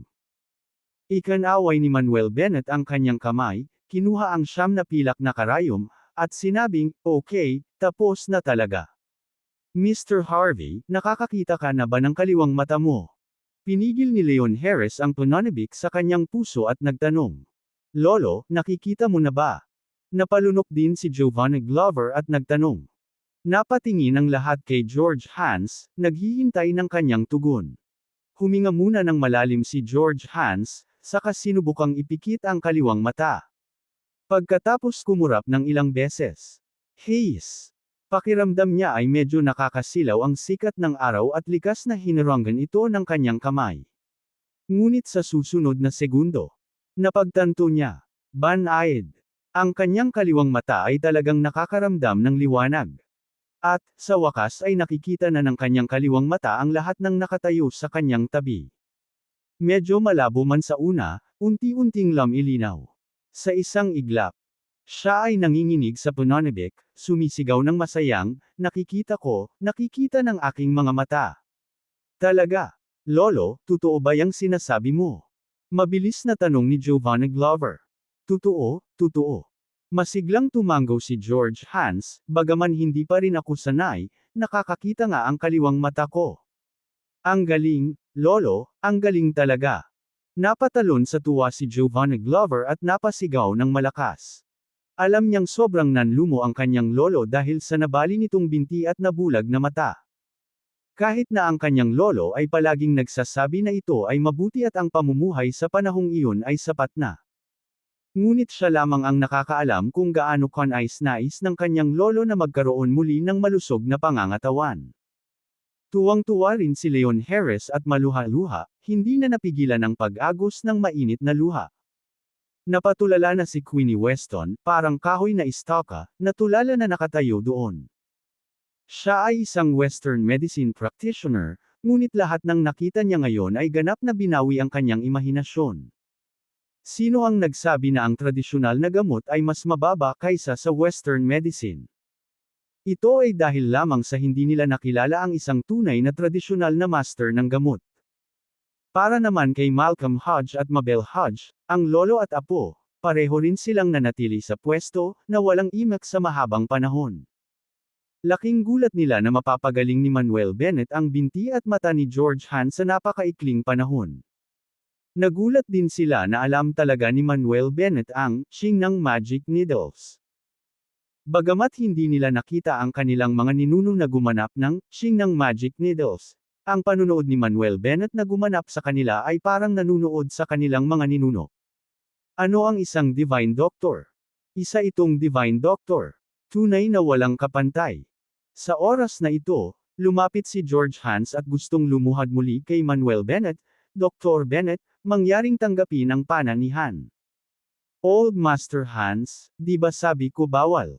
Mabilis na sinuportahan ni Manuel Bennett si George Hans. Mahigpit na hinawakan ni George Hans ang kamay ni Manuel Bennett, tumutulo ang mga luha sa kanyang mukha, hindi alam kung ano ang sasabihin. "Dr. Bennett, mangyaring tanggapin ang pana ni Giovanna. Na-offend ka ni Giovanna kanina, patawarin mo ang kamangmangan ni Giovanna." Nakadagan din si Giovanna Glover, gustong yumuko kay Manuel Bennett. Siya ay ganap na nagpasakop kay Manuel Bennett sa kanyang puso, at sa kanyang isip, si Manuel Bennett ay parang isang Diyos. Nagmamadaling iniunat ni Manuel Bennett ang kanyang kamay para tulungan si Giovanna Glover, na walang magawa, "Miss Glover, alam kong masaya kayo.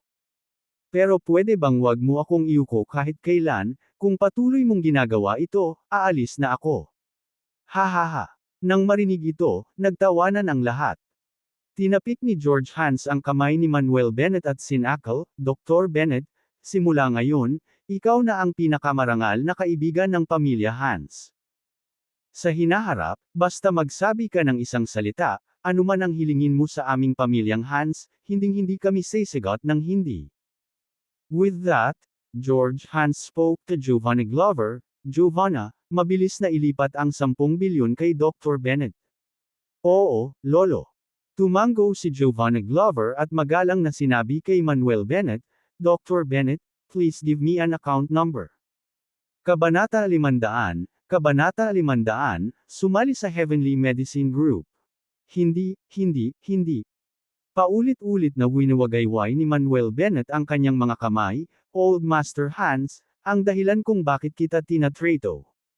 Una, dahil iginagalang ko ang mga kontribusyon na ginawa mo para sa East Nation noon. Pangalawa, dahil kaibigan ka ni Old Master Hedy. Kaya, kalimutan na natin ang pera." "Hindi pwede, talagang hindi." Nanlaki ang mga mata ni George Hans, "Kahit anong dahilan, dapat mong tanggapin ang perang ito. Kung hindi mo ito tatanggapin, ibig sabihin ay mababa ang tingin mo sa akin, Mr. Hans, at sa pamilya ko ng Hans." Well, biglang nawala ng magawa si Manuel Bennett, magaling ang matandang ito sa lahat, pero medyo matigas ang ulo. Tumawa si Leon Harris, "Dr. Bennett, ang pamilya Hans ang numero 1 pamilya sa Ship City, at ang matandang ito ay medyo mayaman. Dahil gusto niyang magbayad ng consultation fee, tanggapin mo na lang." Tumango rin si George Hans, "Oo, oo, tanggapin mo, kailangan mong tanggapin." Bumantong hininga si Manuel Bennett at sinabing, "Sige, kung ganoon ay tatanggapin ko." Mas katulad niyan. Biglang napangiti ang mukha ni George Hans. Hangga't tinanggap ni Manuel Bennett ang pera, ang relasyon sa pagitan ni Manuel Bennett at ng pamilya Hans ay magiging matatag. Ang kakayahang makilala ang gayong banal na doktor ay talagang ang pinakamalaking kapalaran para sa pamilya Hans. Pagkatapos, ibinigay ni Manuel Bennett ang kanyang account number kay Giovanna Glover.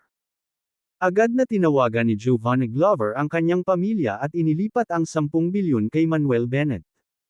Tawa ng tawa si George Hans, "Dr. Bennett, Mr. Hedy, Dr. Hodge, I'm really happy today. Mamaya, sabay-sabay tayong uminom, hindi babalik hanggat hindi tayo lasing. Mabilis na sinabi ni Malcolm Hodge, Mr. Hans, pag-usapan natin ang tungkol sa pag-inom sa gabi. I have urgent matters on my side. Habang nagsasalita siya, mabilis na hinawakan ni Malcolm Hodge ang kamay ni Manuel Bennett at sinabing, Dr. Bennett, ang pangunawa ng aking matanda ay napakahirap pa rin. Hindi ko masyadong naintindihan ang huling 4 na karayom na ginawa mo lang. So, pwede mo ba akong turuan ulit? Nang makitang walang sinabi si Manuel Bennett, malalim na yumuko si Malcolm Hodge kay Manuel Bennett. Dr. Bennett, turuan mo ako, payag akong maging apprentice mo. Sa sandaling lumabas ang mga salitang ito. Natigilan ang lahat ng taong naruroon. Alam nila na si Malcolm Hodge ay hindi kailanman pumayag sa sinuman sa larangan ng tradisyonal na gamot. Ngunit ngayon, handa pa si Malcolm Hodge na turuan ni Manuel Bennett. Ito ay sapat na upang patunayan na ang mga medikal na kasanayan ni Manuel Bennett ay ganap na nasakop si Malcolm Hodge. Ang presidente ng East Nation Medicine Association ng WAGU ay talagang handang kunin ang isang binata bilang kanyang guro. Kung kumalat ang balitang ito, tiyak na mag-uudyok ito ng sensasyon sa East Nation Traditional Medicine World. Nagmamadaling sinabi ni Manuel Bennett, Mr. Holt, hindi na kailangang maging apprentice ko, kung gusto mong matutunan ang kang ng magic needles, natural na tuturuan kita. Alam din niya na itinatag ni Malcolm Hodge ang Traditional Medicine Association upang isulong ang tradisyonal na gamot at marami siyang nagawa para sa tradisyonal na gamot. Matanda ang kanyang buhay sa tradisyonal na gamot at nararapat sa kanyang paggalang. Kaya naman, handa rin siyang turuan ang matandang ito. Mabuti, salamat, Dr. Bennett. Paulit-ulit siyang pinasalamatan ni Malcolm Hodge, pagkatapos ay sinabing, Tara na, simulan na natin ngayon. Pagkatapos magsalita, sinabi ni Malcolm Hodge kay Leon Harris, Mr. Hedy, mangyaring dalhin kami sa silid-aralan.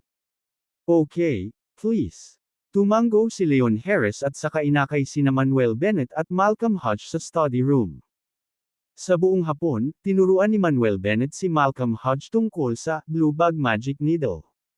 Sa ilalim ng hands-on na paggabay ni Manuel Bennett, mabilis na umunlad si Malcolm Hodge. Bilang karagdagan, isinulat ni Manuel Bennett ang kanyang mga insight at karanasan sa Blue Bag Magic Needle, at ibinigay ang mga ito kay Malcolm Hodge. Sa gabi, sabay-sabay na naghapunan ang lahat.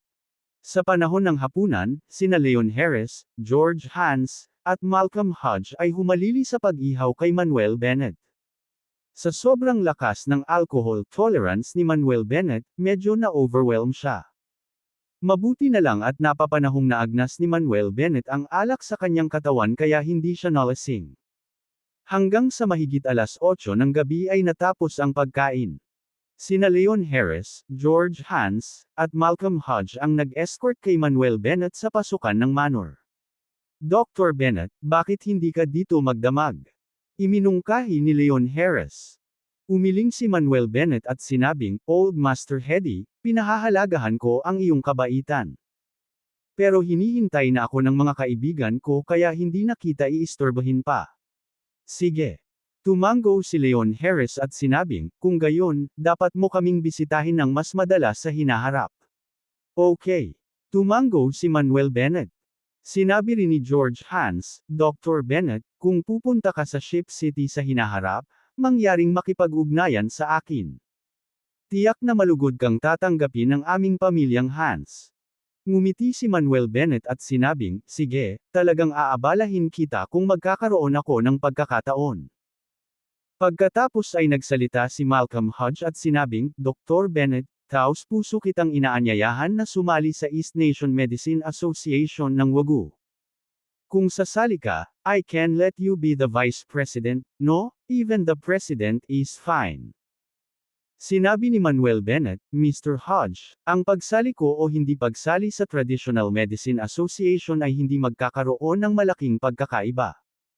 Pagkatapos ng lahat tayo ay may isang layunin upang hayaang umunlad at umunlad ang tradisyonal na gamot. Magaling sinabi. Tuwang-tuwang tumango si Malcolm Hodge. Kaagad pagkatapos, tinanong ni Malcolm Hodge, Dr. Bennett, sasali ka ba sa darating na medical conference? Oo.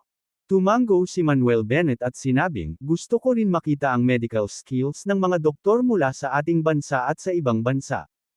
Mabuti, mabuti. Si Malcolm Hodge ay labis na nasasabik, kung ikaw, Mr. Bennett, ay lalahok. Natatakot ako na ang unang lugar ng medical conference na ito ay magiging iyo. Napakaraming sikat na doktor sa ating bansa at sa ibang bansa. Hindi ko magagarantiya na kaya kong talunin silang lahat. Ikanaway ni Manuel Bennett ang kanyang kamay, pagkatapos ay biglang may naisip at sinabing, Mr. Hodge, naisipan mo na bang sumali sa Hidden Dragon Pavilion? Ngayon siya ang pinuno ng Heavenly Medicine Group sa Hidden Dragon Pavilion, ngunit siya lang ang tao sa grupo. Kaya nagplano siyang mag-imbita ng ilang tunay na malalakas na doktor na sumali. Tulad ni Joanne Holman, Cyril Clancy, Joseph Hans, at Vernon Steele. At pagkatapos ay naroon ang Poison Dr. King na si Shion Dallas. At ngayon, ang lalaking nasa harapan niya, si Malcolm Hodge. Gusto niyang bumuo ng pinakamalakas na Heavenly Medicine Group. Saglit na nag-alinlangan si Malcolm Hodge at sinabing, sa una, inimbitahan ako ni Master Moore na sumali sa Hidden Dragon Pavilion at sinabi niyang gusto niya akong maging pinuno ng Heavenly Medicine Group. Pero tumanggi ako. Bahagyang ngumiti si Manuel Bennett at sinabing, Mr. Hodge, ngayon ako ang Deputy Pavilion Master ng Hidden Dragon Pavilion at ang pinuno ng Heavenly Medicine Group. Ngayon taos puso kitang iniimbitahan na sumali, gusto mo ba? Ano? Dr. Bennett, ikaw ang Deputy Pavilion Master ng Hidden Dragon Pavilion. Diyos ko, kailan ka sumali sa Hidden Dragon Pavilion? Hindi ko inaasahan, Dr. Bennett, na mayroon kang ganoong mahalagang pagkakakilanlan. Nakakamangha.